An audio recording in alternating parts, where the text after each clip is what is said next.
अहम खबर शामिल करेंगे। तोसा शरीफ में पुलिस चेक पोस्ट पर दहशतगर्दों का हमला। झंगी चेक पोस्ट पर 3 रॉकेट फायर और 7 पुलिस एहलकार जख्मी हो गए। मजीद जानते हैं नुमाइंदा बोलिए उमर फारूक से।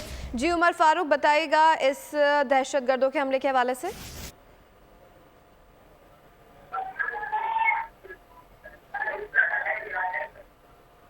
उमर, आप हमारे साथ मौजूद हैं?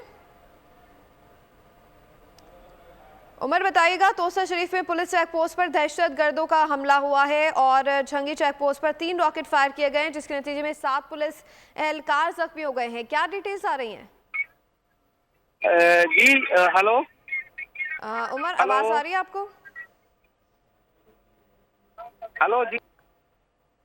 अपने नुमाइंदे से एक बार फिर रब्ता करने की कोशिश करेंगे। नाजरीन को अपडेट कर रहे हैं, तोसा शरीफ में पुलिस चेक पोस्ट पर दहशतगर्दों का हमला हुआ है। सब्सक्राइब करें और बेल दबाएं ताकि कोई खबर रह न जाए।